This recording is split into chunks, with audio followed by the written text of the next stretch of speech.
Mas che, o vivente é gaúcho. E aí me chama Betinho. Beto, Betinho, Bentinho! O cara é uma homenagem ao nosso querido São Bento Gonçalves, che!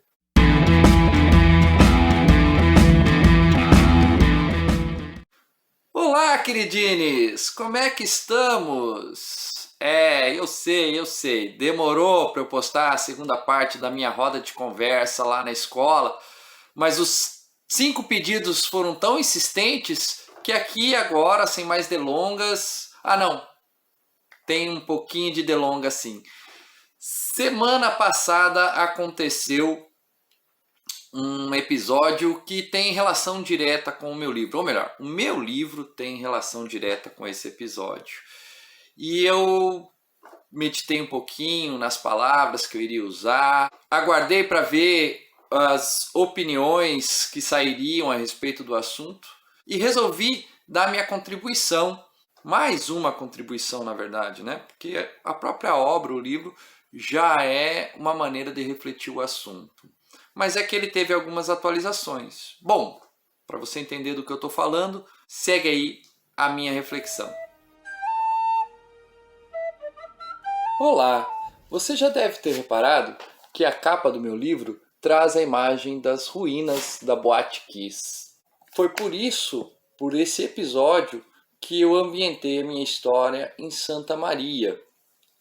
Quando eu comecei a escrever esse livro, a gente estava no auge de uma campanha da Pastoral da Juventude contra a violência e extermínio de jovens. E esse episódio ocorrido em 2013, que emocionou o Brasil inteiro, inclusive uma jovem da própria Pastoral da Juventude do Rio Grande do Sul acabou sendo vítima, uma das vítimas fatais daquela tragédia.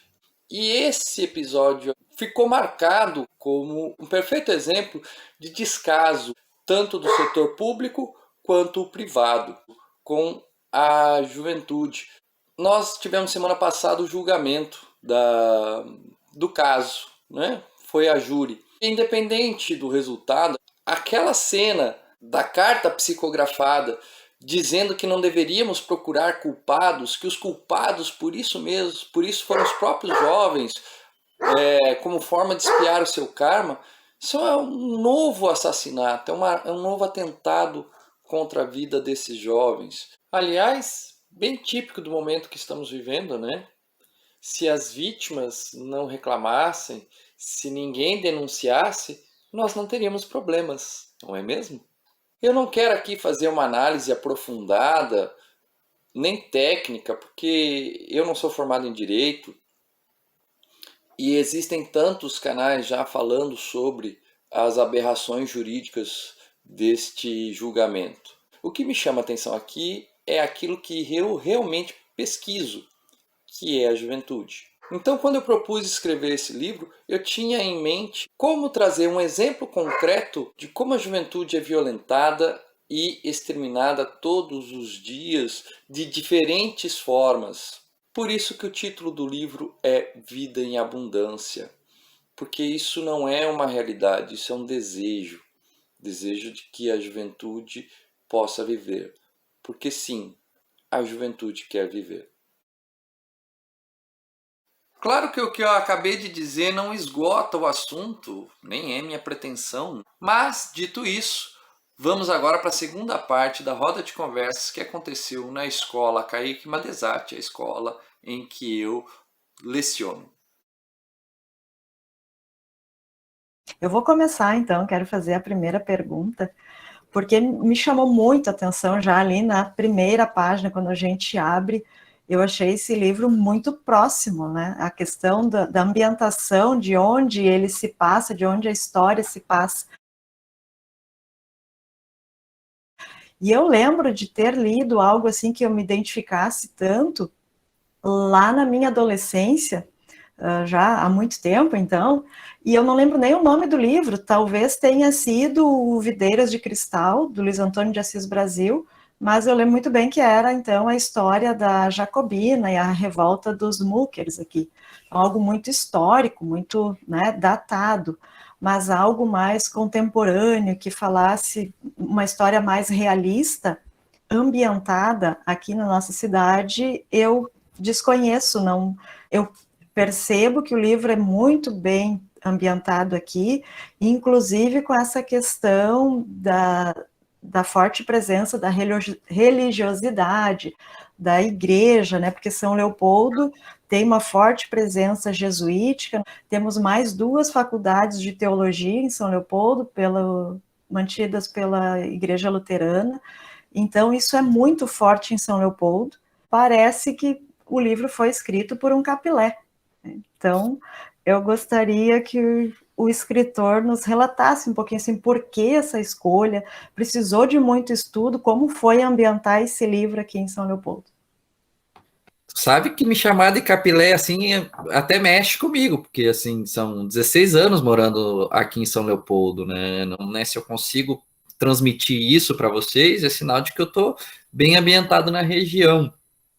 E, de fato, há esse caráter religioso, e eu não vim para o Rio Grande do Sul por causa disso, tá? Eu vim em função da minha companheira, que mora aqui. Eu morava em Curitiba quando eu a conheci.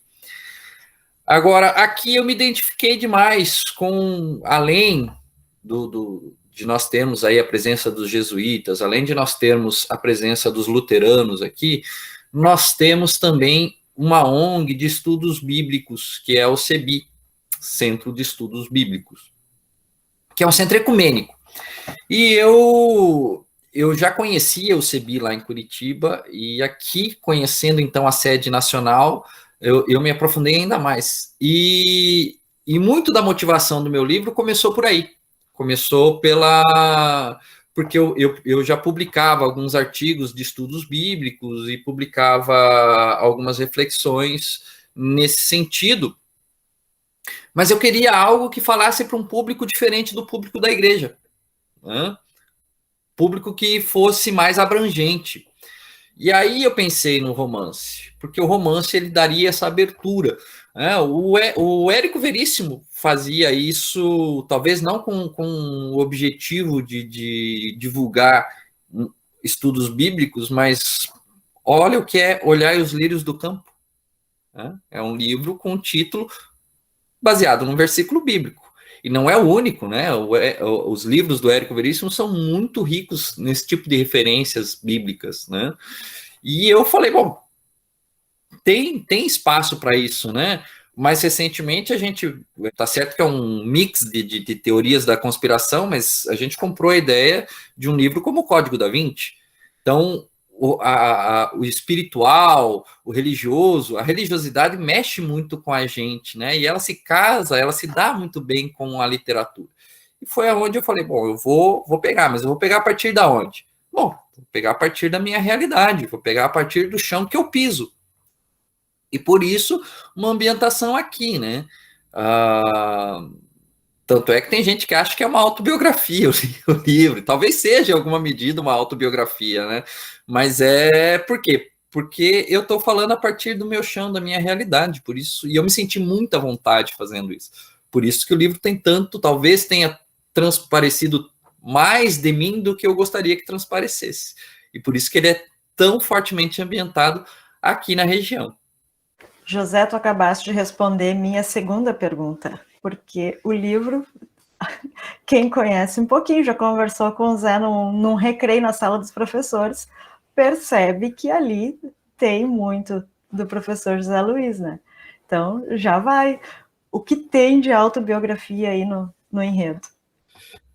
Pois, e tu sabe que, assim, pode ser que tenha autobiografia, alguma coisa de autobiográfico no livro, né? O desejo, pelo menos, de que a juventude se torne visível, né? Ou seja, ela seja de fato protagonista e que se olhe para ela com um olhar diferente do que a nossa sociedade olha hoje, e isso está latente em mim, isso é uma luta aí que eu, inclusive, comungo com o Giovanni, um pouquinho do fato do Giovanni estar aí como meu revisor da obra, é porque a gente comunga muito dessas ideias, né? Olhar a juventude como protagonista.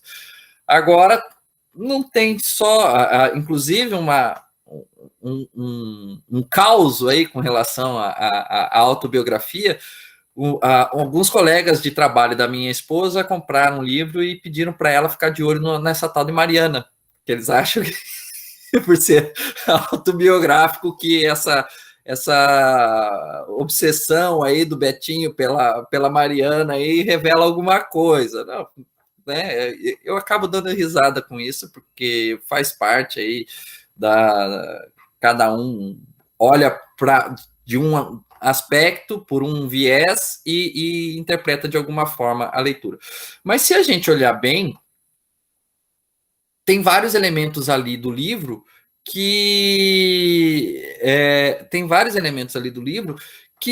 a gente vai ver na nossa literatura, por exemplo. A influência do Machado de Assis é muito grande, né, no livro, né? O Betinho, não é por acaso que Betinho se parece com Bentinho, né, do Dom Casmurro, que não por acaso estava lá entre o seminário e a Capitu, né? Então, existe muito essa referência, né? Quem lê o livro sabe que há uma referência aí com Memórias Póstumas de Brás Cubas também, muito evidente, né? Por outro lado, tem também a minha vida, a minha caminhada como um homem religioso que acompanha a juventude há muito tempo. Então, eu me baseei também na história de um padre que era o padre referencial da juventude, morava em Brasília e foi assassinado alguns anos antes de eu começar a escrever o livro. Ele morreu numa estradinha, assassinado da mesma forma como, né, acontece no livro, e ele foi difamado e tudo por quê? Porque ele trabalhava com a juventude, né? E ele doou a vida pelos jovens e acabou nessas incoerências da vida sendo assassinado por um jovem, né? Então tem muitas relações aí do livro com esses aspectos da minha vida, tá? Então, no meio disso tudo, pode ser que alguma coisa tenha, assim, de autobiográfico, mas aí eu já não saberia dizer. Luciane, só queria fazer um comentário que eu também, quando eu comecei a ler o livro, eu tinha certeza, Luiz, que tu estava, assim, contando a tua história, né? E realmente tu tem cara de seminarista, né? De quem foi para o convento e quase foi padre, né? Convento não, convento quem vai às freiras, né? E eu também achei. E eu queria te pedir, Luiz, e por que o nome Betinho? Te inspirou em quem para ser o Betinho? Assim, o nome. Um dos motivos eu já dei lá na resposta sobre o Machado de Assis, né? Betinho, Bentinho, tão ligados ali, embora o Betinho não tenha o perfil do Bentinho, mas a questão ali da semelhança ali no começo da relação dele com a Mariana, né? E não sei por quê, porque não tem, assim, na verdade, uma relação direta, mas se a gente for lembrar aí do sociólogo Betinho, há muitos anos, né, teve uma luta que não era nem com relação à juventude, mas uma luta social muito bonita, e foi um nome que me veio na cabeça, assim, falei, olha, casa com a personagem, e acabei selecionando aí por esses motivos, assim, não é nada muito especial, assim, mas essas relações aí que vão sendo feitas, essas conexões que vão sendo feitas enquanto a gente vai produzindo a obra. Tem uma pergunta aqui no chat. Acho que essa é difícil de responder. E o que te fez começar a escrever o livro? E aí? Gostou? Tá gostando da conversa? Ficou curioso para saber as respostas? Então, curte aí, compartilha, comenta e aguarde que a qualquer momento a gente volta com a terceira e as outras partes dessa conversa. Beleza? Um abraço.